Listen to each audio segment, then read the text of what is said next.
Good evening, ladies and gentlemen. First of all, can you hear me? Yes. Right at the back? Good. Well, I'm Magnus Linklater. I'm delighted to welcome you to this 25th anniversary of the RSA Scotland Angus Millar Lectures, and particularly delighted to welcome our guest this evening, Andrew O'Hagan. Before I go any further, there are some housekeeping notes, mainly to do with the fire alarm, which, if it goes off, it means it's real. And there are two principal exits, there and there. That's the one we'd like you to go to. The gentleman in the yellow jacket with his hand raised will guide you out to Queen Street and safety. But we trust that will not happen. Now, these lectures, the Angus Millar Lectures, were established in memory of a great man who was a lawyer, investment manager, polymath, deeply involved in the world of business, but also the arts, culture, and the great outdoors. He was a great climber. And we have here the Millar clan in force, 3 sons and 2 grandsons. Now, the Angus Millar Lectures are intended to generate discussion, to inspire ideas, new ideas across a broad spectrum of areas in public life, and this evening will be no exception. Now, I'm delighted to introduce Andrew, who will address the impact on the modern world of fake news and artificial intelligence. And it's a topic that could hardly be more germane in this fraught world of mass communication. Now, normally one introduces a speaker with a few broad brush strokes outlining his achievements, while the speaker himself sits looking suitably embarrassed.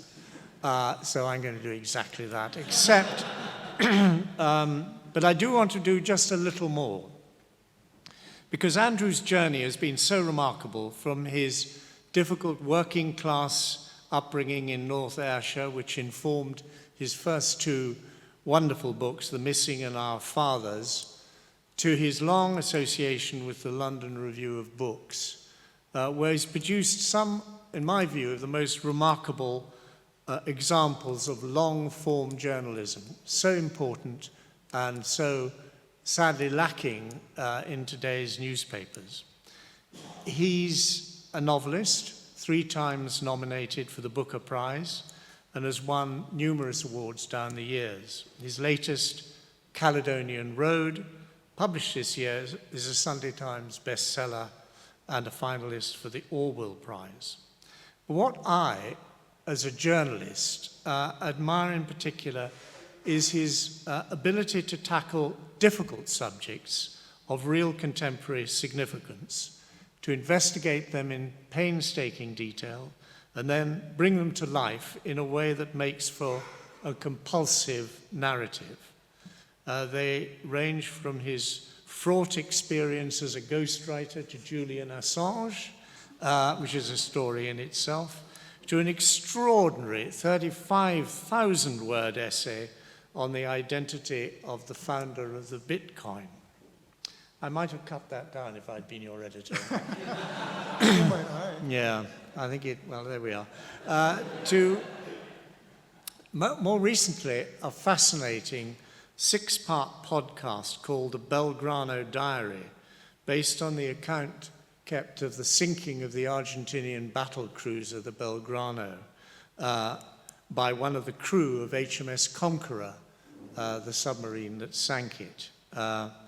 It's an account in which I fear that I, as a journalist working for The Observer during that time, play a somewhat ignoble part, but we'll pass over that. Now, the title of Andrew's talk this evening is Art, Literature and Truth in the Era of Fake News, Algorithms and Artificial Intelligence, stressing how cultural heritage can be protected, passed on, and reimagined for and by each generation.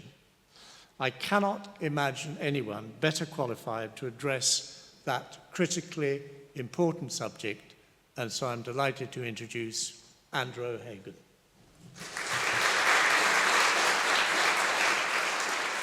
Thank you so much, Magnus, for that wonderful introduction, and good evening, ladies and gentlemen. When I first came into publishing as a young editor at the London Review of Books, I had an elderly Scottish editor, Carl Millar, unrelated except in brilliance to the Angus Millar after whom tonight's lecture is named. And I have to say, before I say anything really about our subject, that Gavin Millar is one of those, to me, heroic figures whose work in support of educational and cultural institutions and projects in Scotland is almost second to none, and we need more of him today than we ever have. So enormous kudos to Gavin Millar, and I feel honoured to be here to give this lecture tonight. Back to Carl Millar. The LRB's founder seemed, in his manners, in the precision of his language, in the decorous but granite constitution of his humour, to be an Edinburgh man to the very core. Carl was born in Gilmerton, and he attended the Royal High School and went on to become one of the livelier and, in time, more questionably metropolitan of F.R. Leavis's bright students.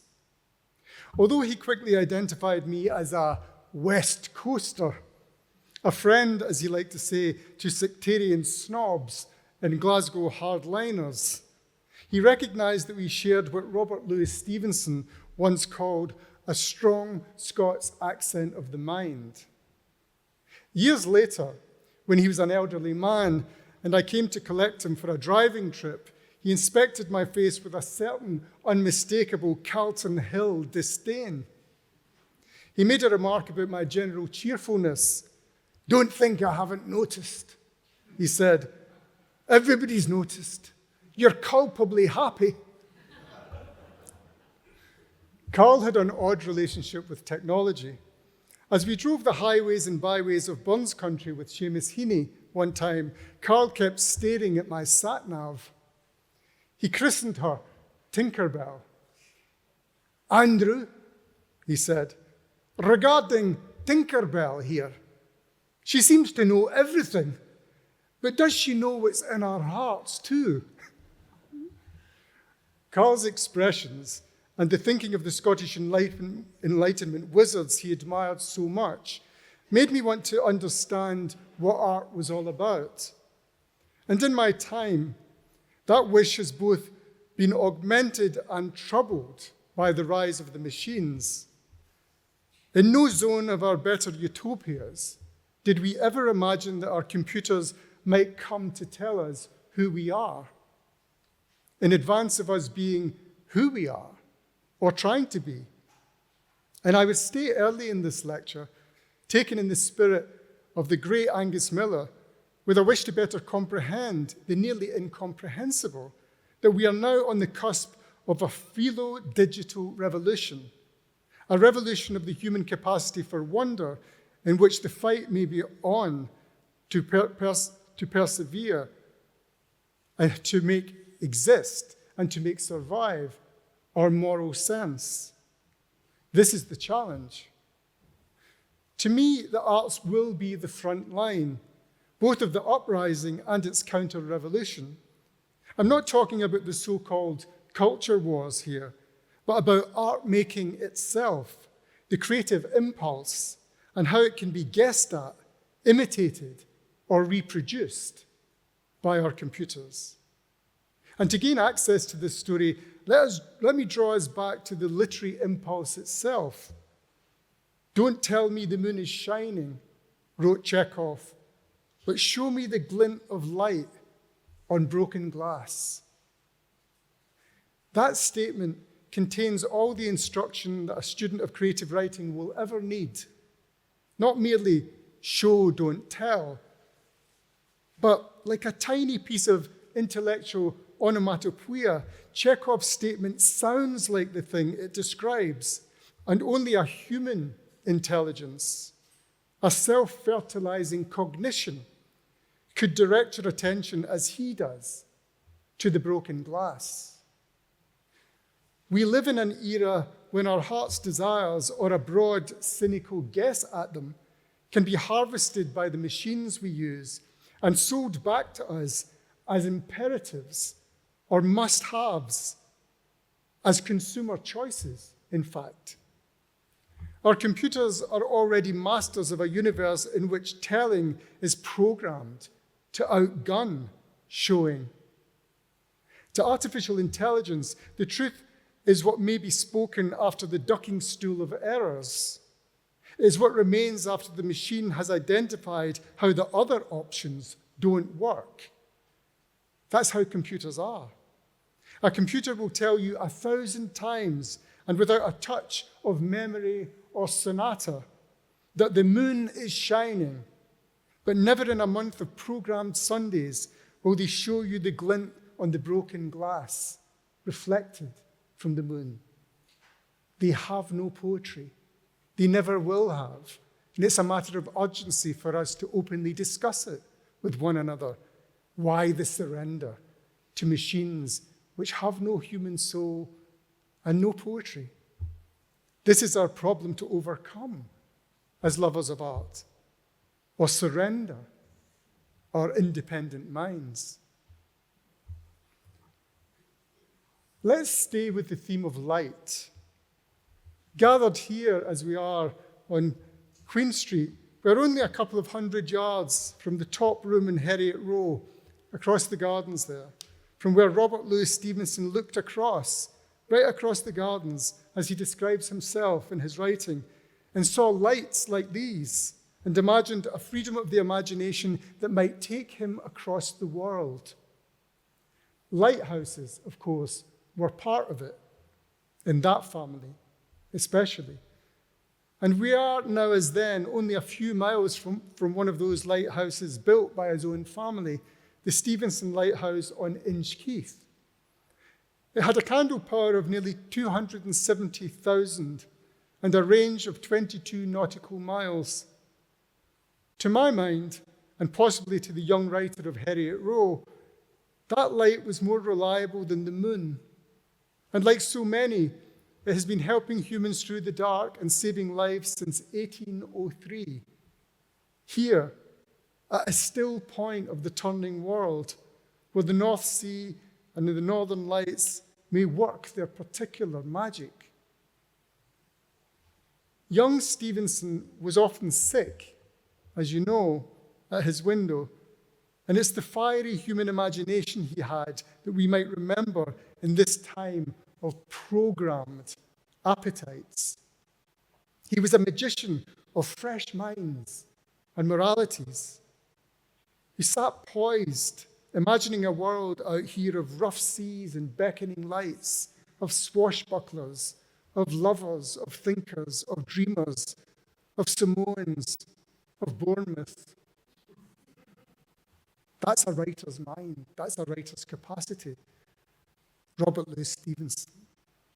Not a few 100 yards across the gardens, looking this way, humanly, with hope, with vision.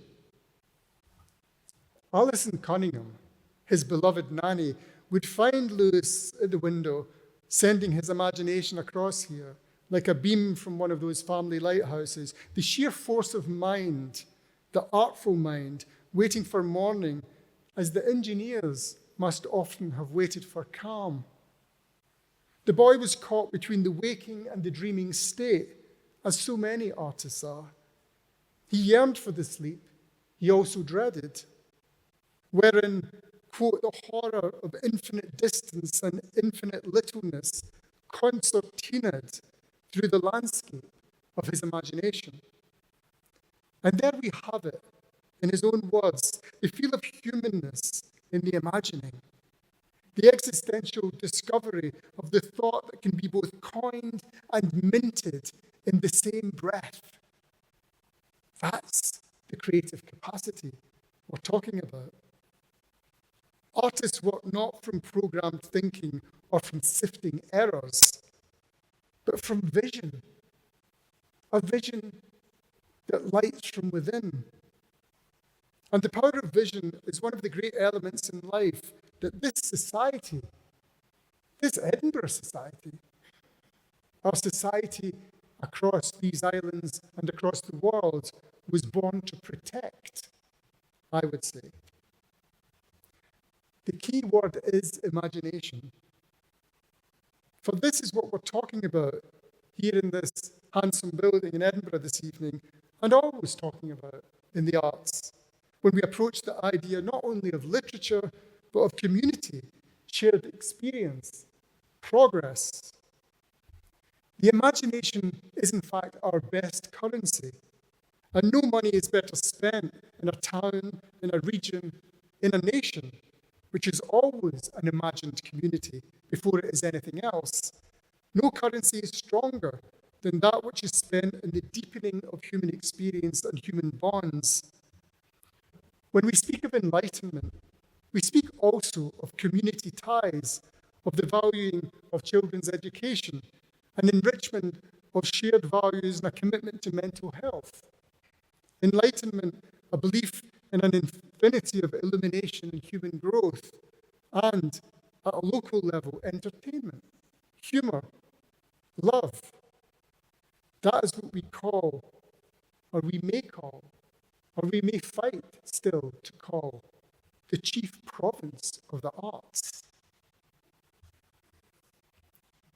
For my many sins, I was recently at the Republican National Convention in Milwaukee, and what I found there, apart from a dearth of good humor and decent whiskey, was a fierce repudiation of the arts as a process of discovery in human life. At the gaudy convention centre, day after day, false data was paraded as fact. Rank prejudice was paraded as news. Ignorance was brandished as a form of character. And tens of thousands hollowed in agreement as a future president advocated dislike and intolerance. It was a dark moment for human subtlety and progress all over again. A hard few days for the makers of small things. As Dr. Johnson said, there's nothing too small for such a small thing as man. No, at this extended political rally, no one mentioned art or delight, revelation or discovery, books, music, architecture, had no place in the apocalyptic miasma they conjured. I was struck, I was shamed, and I'd never felt so far from home in all my life, including parts of my career in Afghanistan, in Iraq. I'd never felt so far away from other human beings who might care about other human beings.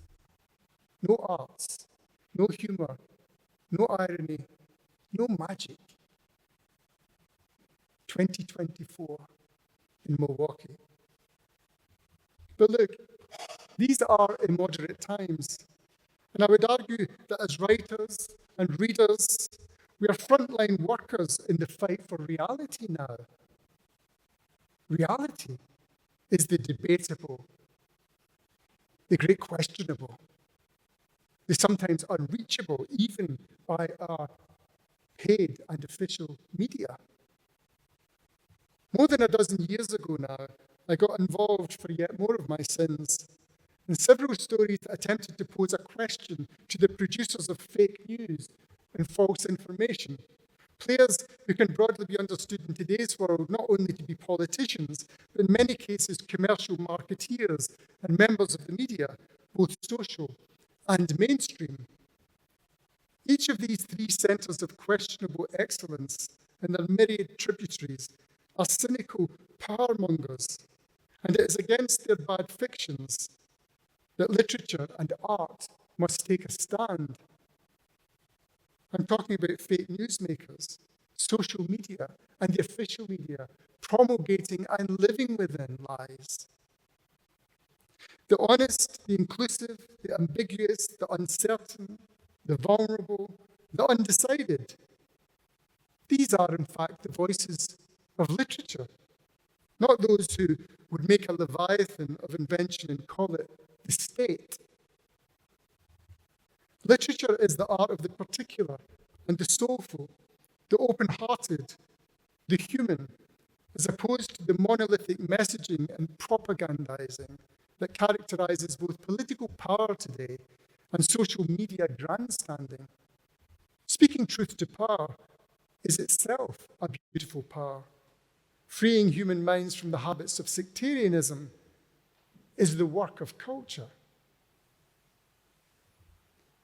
I was once trapped in a house in Norfolk with Julian Assange, as averred to by my friend Magnus a minute ago. And Assange's WikiLeaks cohort were very much my colleagues for a whole year of my life. They were doing good work, arguably, exposing the lies and corruptions of Western governments and their abuses of truth, that's to say, their dependence on lies, especially military lies. And it seemed to me, most of all, a sort of literary and journalistic exercise to free modern journalism from its dominance by a culture of complacency and disinformation and government lies. Of course, human personality got involved, as it tends to. Assange wanted me to help him write his memoirs, and that became its own literary fiasco. A tale for another day, perhaps. We need beer if we're going to tell that story, and possibly whiskey. But the basic role was noble. WikiLeaks had wanted to replenish journalism by challenging falsehood and exploitation, the cult of post-truth. And the idea that the sponsors of that work, including Assange himself, had been criminalized, have now been criminalized, tells you quite a lot about the era of lies we're living through. Literature and journalism, in my opinion, have a frontline obligation to question everything. That's to say, anything. But to do so, if possible, in circumstances as much comprehending as prosecutorial. Prosecution for its own sake is simply a cult. The laws underpinning it, the values underpinning it are what matter. And journalism used to see itself as holding something of a diplomatic passport into that area of interest, the area of truth, for its own sake. Art must free itself from all ideology in order to see the things that eye cannot see, in order indeed to see through the dark of our own prejudices and find new light. But the internet, still so golden a land beyond the present Wild West, has become in its early stages a gathering place for marketing's basest instincts. Take Facebook. Its mission used to be, quote, to make the world more open and connected, close quote. Open to what, you might ask?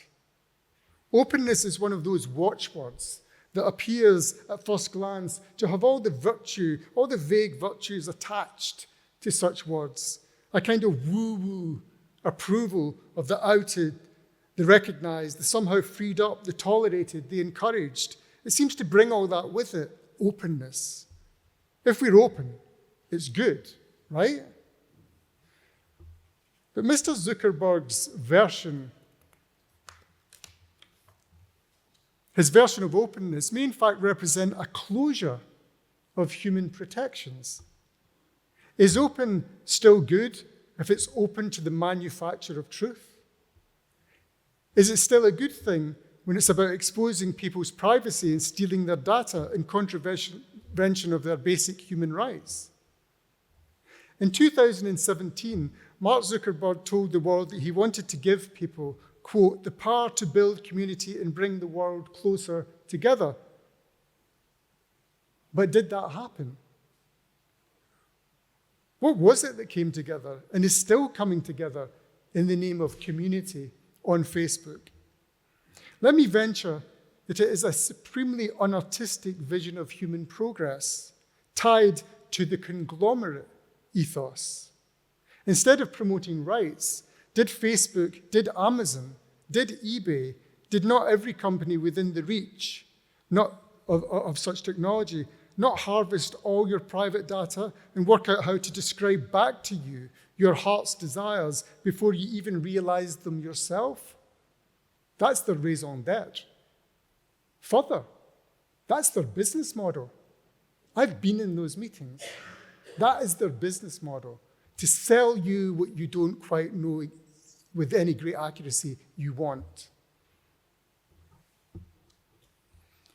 The crucial word is realized. Facebook became a tool for replacing your reality with its own and profiting hugely from the transaction. As the saying now goes, if the product is free, you are the product. Think about that. If the product is free, you're the product. That seems to me to describe the ethos of Facebook better than anything else. Disinformation, extreme content, fake news, hoaxes are the most popular content on both Facebook and YouTube. Go check. Advertisers love these things. I repeat, disinformation, extreme content, fake news, hoaxes, including pornography, are what advertisers love. And it's what the viewers, the audience loves most, which is why those companies are now devoted to keeping it that way. Remember, these are the companies who wanted to connect the world up with virtue, with openness. Hoaxes, fake news, pornography. That's what does best for them. And that is now their model for how to do still better.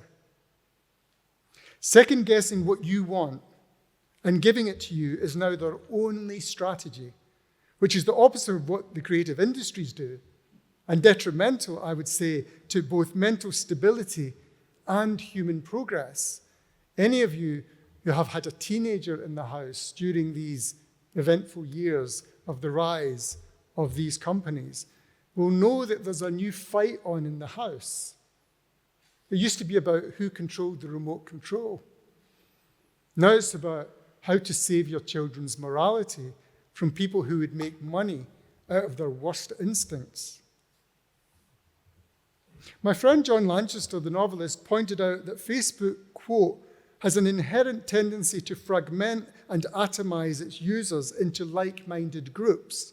The mission to connect that I've been describing to you turns out to mean in practice, connect with people who agree with you. Connect with people who are, in all obvious respects, like you. We can't prove just how dangerous these filter bubbles are to our societies, but it seems clear that they are having a severe impact on our increasingly fragmented polity. I wish I could have had you with me, if only for decent company, in Milwaukee, and I'd be able to discuss with you just what that meant, why this version of the polity was so fragmented and so driven by hatred. I'm afraid, my friends, it would be impossible to have that discussion without making instant and constant reference to technology. It's staring us in the face and is one of the most under-discussed things in our contemporary media. What we are discussing tonight isn't often enough to be found besmirching, as they would see it, the editorial pages. Our conception of we is becoming narrower. Facebook is in essence an advertising company which is indifferent to the content on its site, except insofar as it helps to target and sell advertisements. My contention is that this might represent not only a hollowing out of human nature in the interests of profitability, but also the hollowing out of journalism, which has no natural place in a world of high clicks for fakery, and a hollowing out of literature, furthermore, whose aim is for universal truth, surely, regardless of who's paying. These are our challenges. Social media has a popular tendency to mistake hysteria for human energy and purchasing power for human nature. It presents itself as the great self-consciousness machine of all time, without pause, without hesitation, and with no respect for mystery, soul, or metaphysical belief. or indeed religion. But literature is, in fact, the mirror with a dark backing of truth, allowing us to see ourselves. And if we slow down and connect in human tranquility, as patient reading allows, as art espouses, we will see that social media's success is based on a passing notion that mimicry is stronger than originality. It takes time, and it takes a whole village, a city, a whole Scotland of the mind to get to the point where that is obvious. Because as any teacher will tell you, sometimes the obvious needs work, needs protecting. And it is our task, perhaps, and our privilege to undertake that work. I recently committed a crime against my own value system. I have a relative, let's call him Fergus, who lives a young life of virtual reality. He has spent too much time on social media impersonating his own life and the lives of the conformists around him, posing and pouting and pretending, the 3 Ps, whilst applying himself to nothing useful and building a fiasco out of his own promise. He doesn't read, he doesn't pause, and he doom scrolls half the night. And the internet is for him a vast opportunity for super maximizing his desires, with no notion of people not like him, and no time for nature or non-digital reality. Fergus texts me for money. He likes pity, by the way, for some reason, and notions of injury, part of a culture of entitlement to grief that exists now, that some of you might have picked up on. A notion that grief is somehow good, or it's a badge, or it's a special thing you have and nobody can understand other than you, your grief. I'm talking about 16-year-olds here. And what comes out of all this also is an innate love of drama. Fergus suffers on a notion that other people's responsibility is responsibility to him, not that he has any himself. Anyway, he needs money, does Fergus. I go along with it because the world is full of cliches and life is beautiful and hope springs eternal, and I just suppose that Fergus will grow up and stop or start, or one of those things that involves human volition. So one day, Fergus falls in love and texts me to tell me in hugely cliched terms that his life is going to be wonderful now. He was going to get married to a person he'd just met, a person he'd met on the internet who also had never worked and who was addicted to social media and doom scrolling, and who felt that drama was something they enjoyed very much, and that grief was something they very much experienced every day, and that people should be tender with them because of their grief. I just couldn't think of what to say to him. I actually couldn't think of a response to Fergus. I didn't want to perjure myself with actual words. So I told ChatGPT the situation. I swear. I told ChatGPT the situation and invited them to come up with a caring text that I might send back. After I sent the words to Fergus, he wrote back to tell me it was the loveliest message he'd ever received from his uncle Andrew. This is the danger of artificial intelligence. Not that it will know us better than we know ourselves. Facebook already does that. But that it will make us untrue to the essence of who we really are and falsify our existence. That's how far out it is. If the great leaders of the Scottish Enlightenment were with us in this room tonight, they would gasp in sheer disbelief that human ingenuity had come to this. Imagine David Hume sitting there, the great respecter of cause and effect, the great respecter of human sensibility, learning that machines that we now pay thousands for can make us unlike ourselves, can make us untrue. It is the rise of the machines that causes us to face perhaps our greatest challenge. Because for me, the question is not, can they think? It is, can they feel? The rise of the robots will be about that in the end. We know they can think. We train them to think. But what happens when they feel? Will they feel for us? Or are they simply superior adding machines that will in the end gut humanity of the accidents merely and failings that typify human learning? AI is already directing computers to learn from each other how to improve their performance. That's the nature of artificial intelligence, by the way, is to learn from each other. They're self-improving machines. They want to improve their performance and want to learn how to eradicate what is ineffective or less able, purifying its processes, if you like, to mutate beyond, and here's the rub, mutate beyond human weakness. David Hume. Beyond human weakness.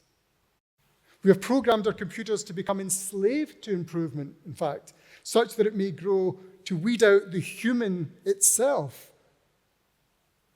In other words, my proposal to you, not a sunny proposal, but let's go there since we're having fun, is that I could almost prove to you now that the ambitions of the self-improving computers are inherently fascistic. They are inherently full of the bad values that we've spent generations trying to conquer.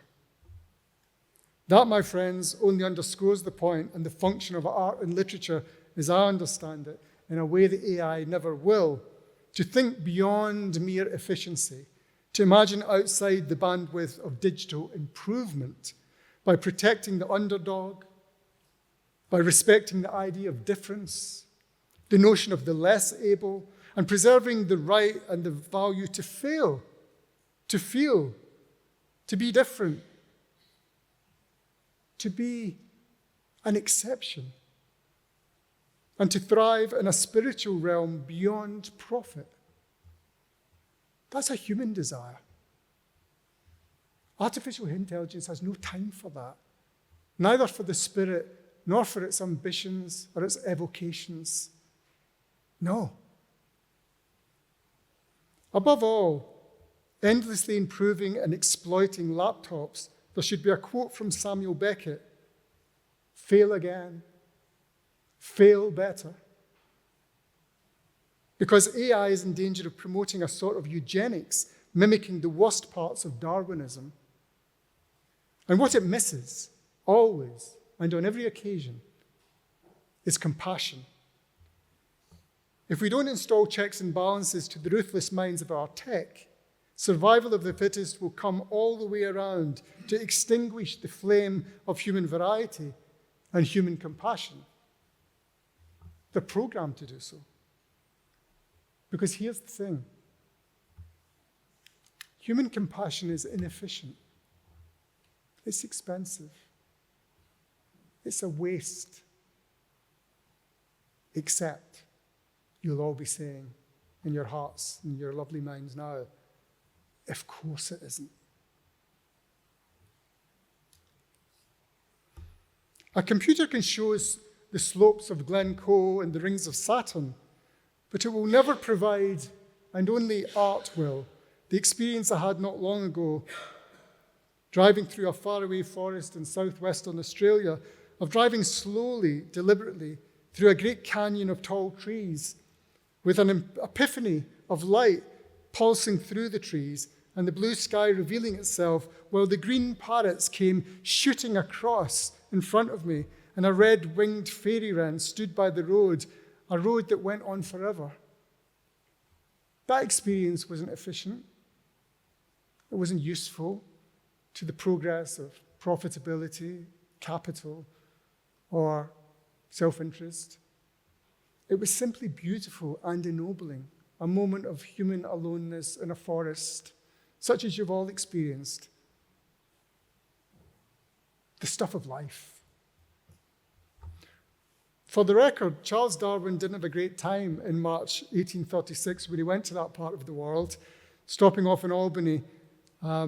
He failed to see with his best eyes, I suppose. There is Darwinism, of course, but there is also Darwin, a human being not always as fit as his theories. Farewell, Australia, he wrote in his journal on leaving King George's Sound. You're a rising child, and doubtless someday will reign a great princess in the south. Of course, the human beings who actually owned that land, whom he met, knew the place much better than he did, knew its variety, its character, its accidents, its spirit, its story, all of the things that I've been talking about to you that are beyond computation.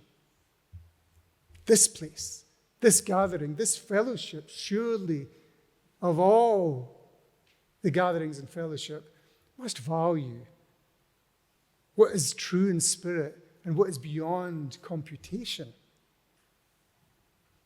It was one of my fellow Glaswegians, I have to say, Billy Connolly, who said that before you judge a man, you should walk a mile in his shoes. It doesn't matter, he said, because by the time he realizes you're already a mile away and you've got his shoes.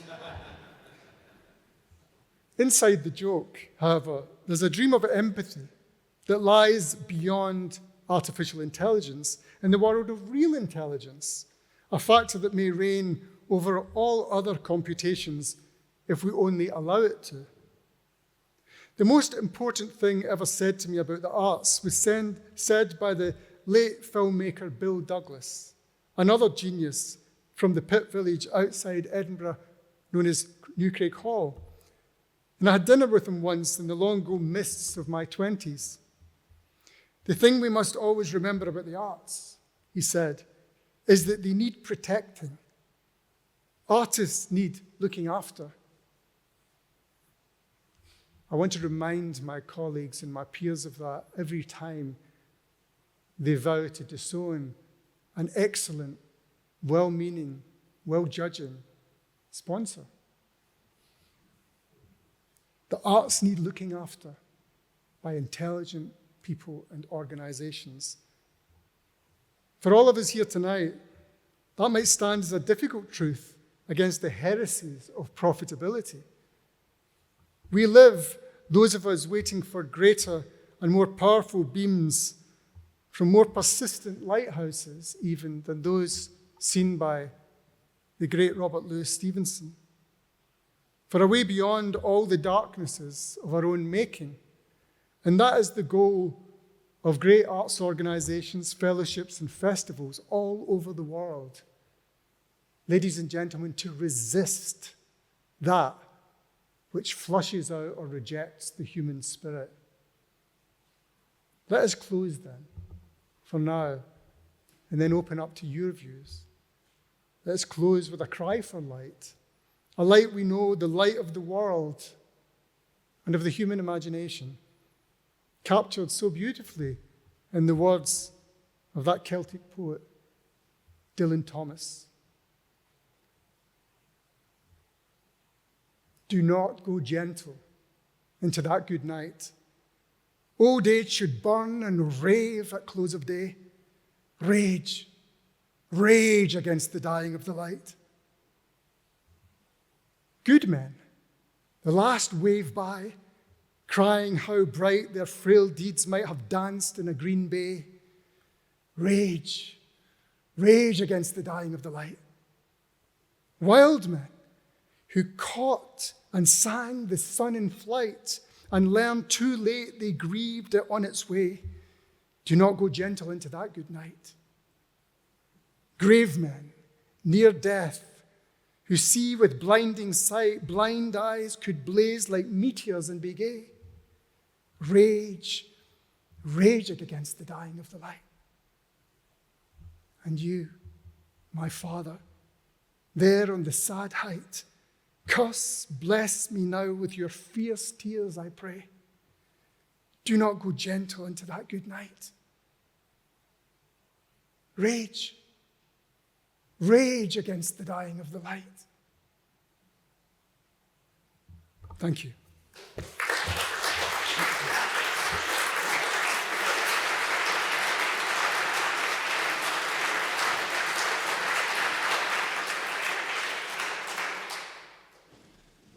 Well, I think if we are to rage against the dying of the light, then Andrew has shown us how to do it and the direction to go. But just before opening up the questions to you, I've got one question to ask him, which is, you've offered a pretty bleak vision, I'm afraid, of where we're going on this. Do you feel that there is a long way to go downwards, that we're only sort of on the verge of artificial intelligence's power and its ability to influence, not for the good, our way of life? Do you think that perhaps we're beginning to see the dangers and react against it, or have we still got some way to go? And by the way, press the button. If we've pressed it. No, not that one. You see, my resistance to technology is very personal. Thank you for that. I mean, I must say, Magnus, that I feel we are quite far down the road, both of the threat, but also of our resistance. Of course, on such an occasion, you wouldn't seek to insult people's intelligence by suggesting that it's a party and we're winning. I don't know that we are winning. I don't know that the media is winning.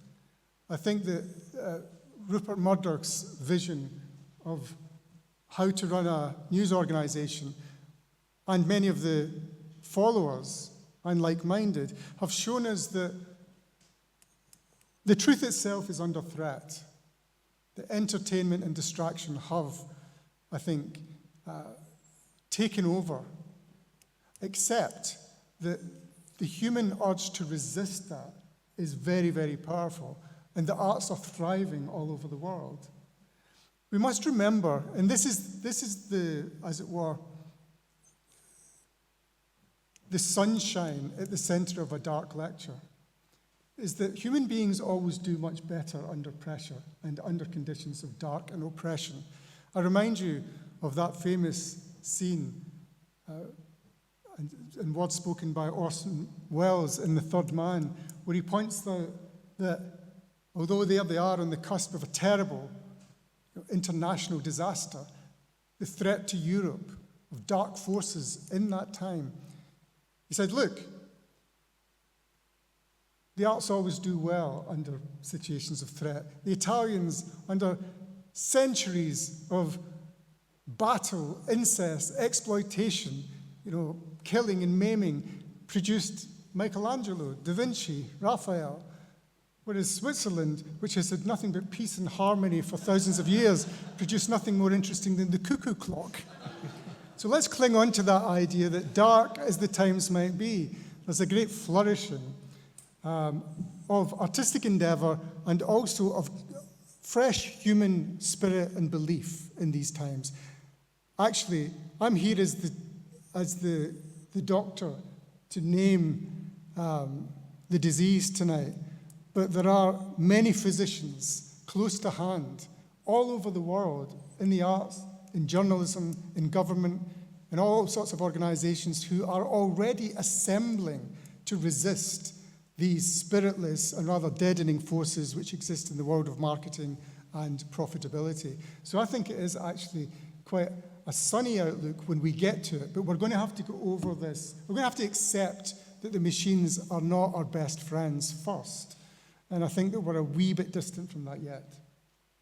Right. Well, there are so many issues that Andrew has raised and so many phrases to pick up on that over to you. And by the way, apologies to any Swiss in the audience.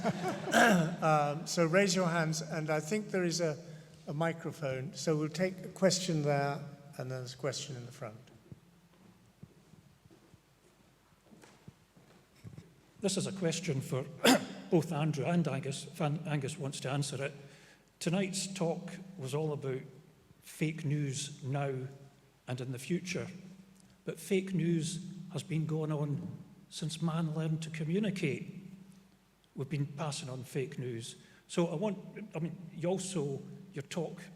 you're obviously very fond of Robert Louis Stevenson, I gather. So how would you feel, hypothetically, if you discovered that Stevenson's biography, his life, was a sham, and it was all fake news? So how would both of you, as he is a national hero, Sure. how would you react now? Would you feel duped?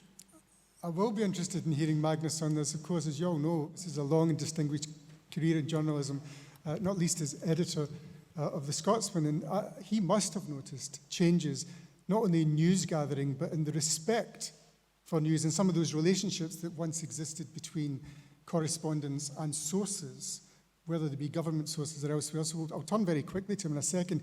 My tuppence worth would be simply to remind you that that's a very interesting question for me, because I come to you chiefly as a fiction maker. I'm a novelist, so I believe in making things up. I spend my days, as it were, allowing stories that are occasioned, if you like, by things that happened in the world or could have happened, to become a different sort of reality. I'm not against that tendency in the machines. I'm against the tendency of conglomerates to turn that brilliance into a money-making, cynical marketing device. As you say, there has always been a tendency, as much in journalism as in many other walks of life, for what's now called fake news. Things were always made up, but there was a fundamental respect, especially in newspapers and in broadcasters, I have to say, and I'm old enough now to know this firsthand. Magnus will respond in his own way. I remember that whether a story suited the political complexion of your newsroom or not, you would report it, you would instruct your reporters to report it to a fine point of truth, and for all the sources to be both true and reliable, to be trustworthy. We lawyered everything in my days, early days in journalism, living in fear that we'd get something wrong. You simply couldn't begin to lawyer what is coming out of the mouths of many politicians, and not only politicians now, that they know that what they're involved in is a battle not for truth, but for, if you like, the sort of ceaseless vote that comes from people clicking. You know, people vote with their clicks. And in Milwaukee, I could hardly find a single person who was truly interested. I was fact-checking Trump's speech, myself and 4 other people that I was in a bank with fast computers. We were fact-checking his speech as he was giving it. And his falsities averaged something like 24 every 2 minutes. Everything he was saying was fake. So I accept that it's in human nature, and it's part of our struggle with our technology and with progress to deal with fact versus fiction, or the truth versus the useful lie, and so on. I mean, Stalin, after all, was a great fiction maker out of history, a great eraser of truths that he didn't recognize. And I recognize the truth of what you've said, but I think it's become normalized by our media culture now in a way that I would never have expected when I was young. Do you have a sense of a change having occurred? Yes, I do, but may I just say that I'm the chair here. I'm not here really to step into the gap. Taking Robert Louis Stevenson as an example, I commissioned ChatGPT to do my column the other day. I write a weekly column in the Times. And I gave it a subject, I gave it a length, I gave it a direct political direction. I said, this is what I want you to conclude. And I sat back, I asked my grandson to do it because, of course, I'm incapable. The result came out slightly disconcerting. It was incredibly boring. And I suddenly began to think, maybe my column is deeply boring. ChatGPT thinks of it. Can you imagine ChatGPT taking on Kidnapped or Treasure Island, and if he would just sort of drain the energy from it?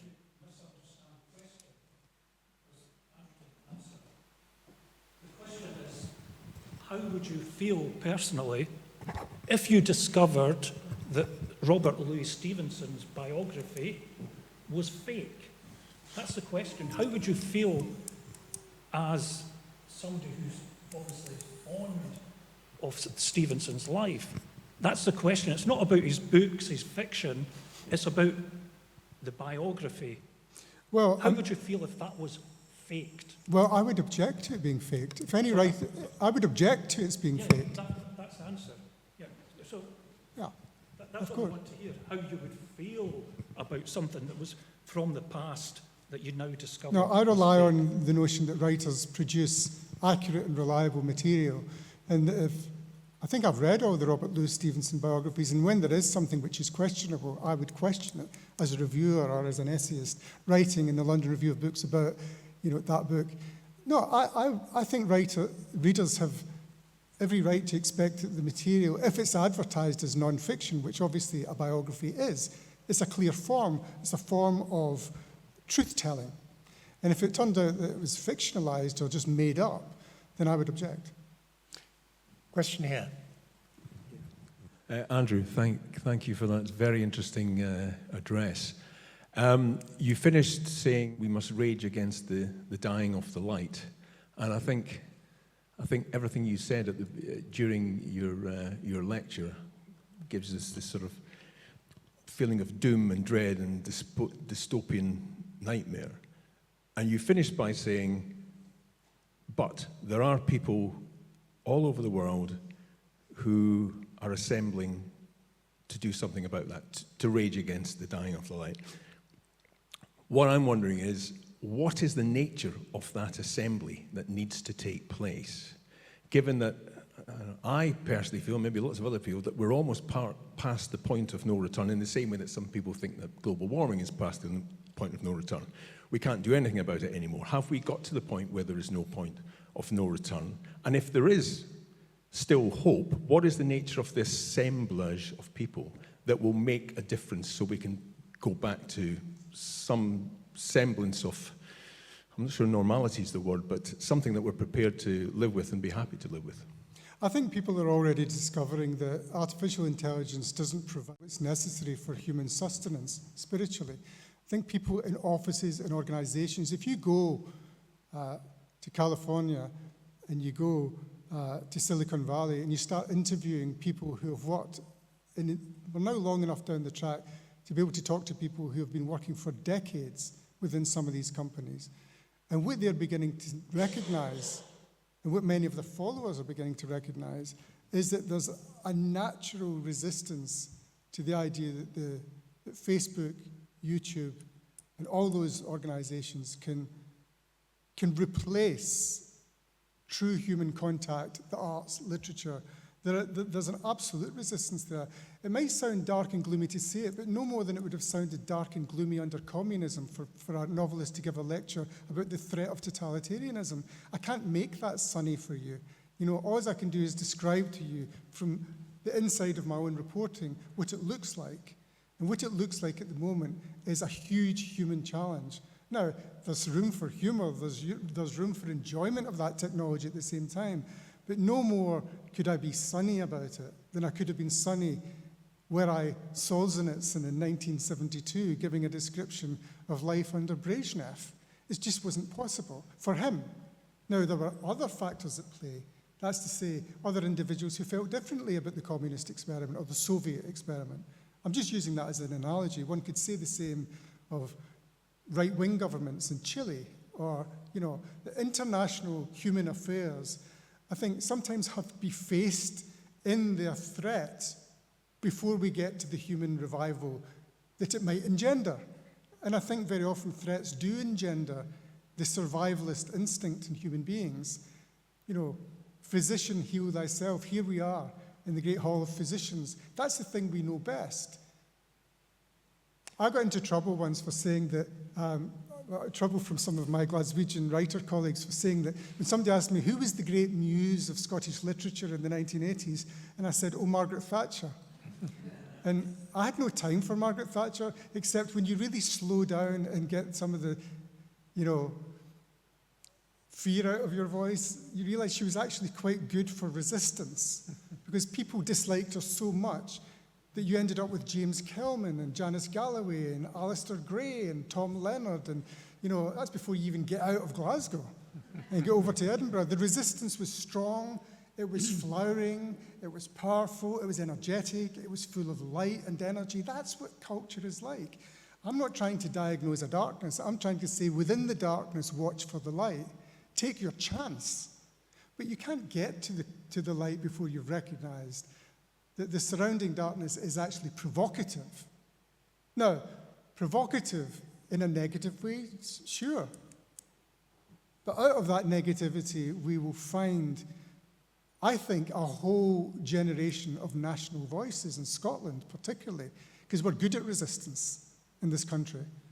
We actually have a very, very fundamental sort of part of our collective protein, our DNA, which is very good at resisting a threat. And if there's a threat to humor, individuality, human creativity, then you just watch the sort of revolution that it brings about in the arts. So I'm actually, counterintuitively, I'm advocating a coming revolution of flowers in the arts. But I have to go through the dark tunnel first. Question at the back there. Yeah, thank you very much, Andrew, for articulating so clearly the thoughts which certainly I have had and perhaps have been unable to put into words. So thank you very much for that.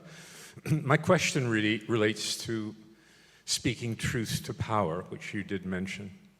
Two levels of power, obviously the power of presidents and governments, but also the power of young people. And anyone who has dealt with teenagers, I was very influenced by your little friend, Fergus. Teenagers have the power. It's not the parents who try and reflect. And in trying to discuss these issues with my own grandchildren, for example, they remind me that they live in a different world to me. They say, Grandpa, you don't understand.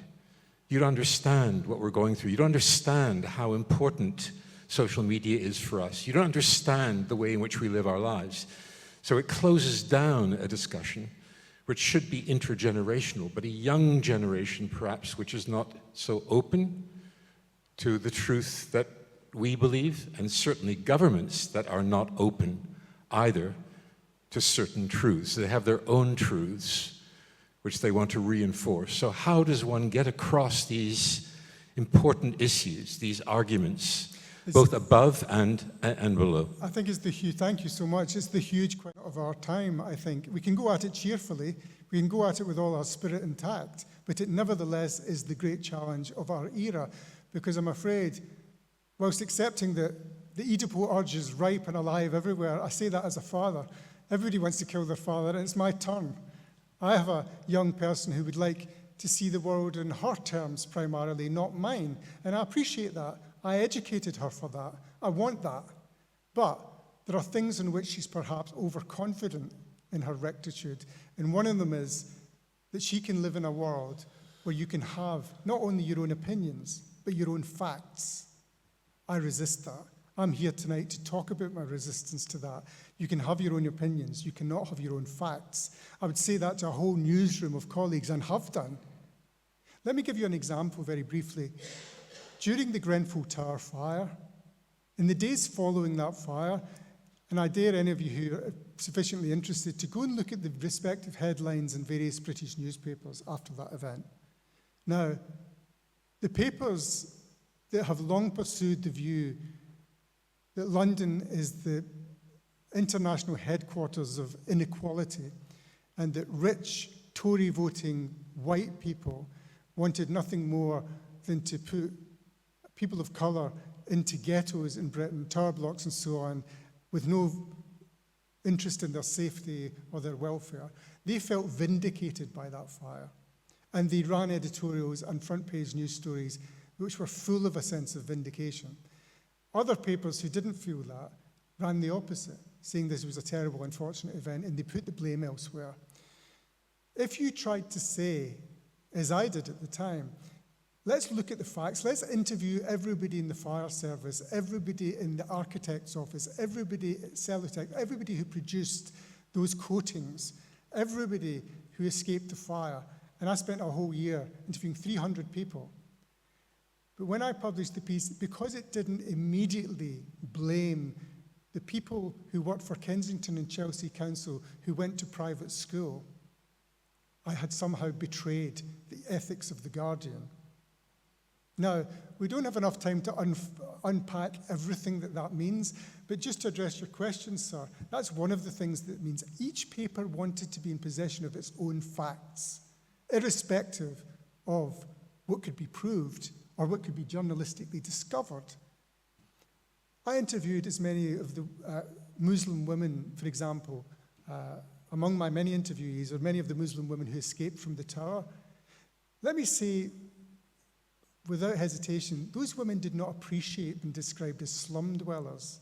They did not think of their flats as slums. Many of them, sir, if I can stress the point, said to me on tape that they'd escaped from places that they considered to be slums, countries that they considered to be dysfunctional. They loved their flats, they loved their houses, and they felt honoured to live in West London and to be provided with what they were provided with. I'm not extrapolating from that was the only story to be told, but it was one of the human stories to be told. And it doesn't fit with the facts that some people wanted to draw from that story. So it's not just children who do that. We're all living in a world now where that is done routinely. There's a kind of constant, almost ideological war over the facts. Facts are not innocent, as I think they might never have been innocent, to take the gentleman from before's point, but there was a general agreement, I think, between, say, for example, a group of journalists in a newsroom, that there was a way to make facts stand up. Two sources and observable details could be agreed upon. And from newspaper to newspaper, there'd be general agreement about what had happened when the moon landing happened. Of course, there'd be some magazines saying it never actually happened, it was all filmed in a studio in Hollywood. But the majority of the newspaper editors and writers would agree that indeed America sent a vehicle to the moon and that these individuals, Aldrin, Armstrong, etc., landed there. News was a thing that we could agree on. I don't think it is at the moment. By and large, we're at war over the facts, which is what I was trying to diagnose. So young people are caught in the middle of that, and they do think that you can have a version of your own. And that is a thing that we must resist. Now, I've got a question because you have run out of time, but have we got time for one more question? Yes, we do. Thank you. Lord Byron's daughter was Ada Lovelace. Ada Lovelace was the person who identified the conditional jump, which is the essence of programming. So there's a link between the two disciplines, if you wish. Admittedly, Lord Byron abandoned his daughter after she was a month old, so it may not have been a terribly strong link. Edinburgh is also the home of Wolfson, who in the 1970s wrote the first book on programming computers to learn 50 years ago. Is it time to get the artistic community, the literary community, talking to programmers again? Because the reality is these learning programs are simply the results of programming minds that have perhaps been neglected by the artistic community. I speak as someone who spent 30 years as a programmer. I think that's a brilliant question, and I wish we had another hour to open it up between us all in this room. Very briefly, given that we don't have time, I would simply say that I would advocate that coming together more than I can say. I think, in fact, that we have a bit of revisiting to do. The famous two cultures argument between Snow and Leavis, where science and literature, or science and the arts, were held to be moving too far apart and offering different opposing or unrelated arguments about how to interpret human life.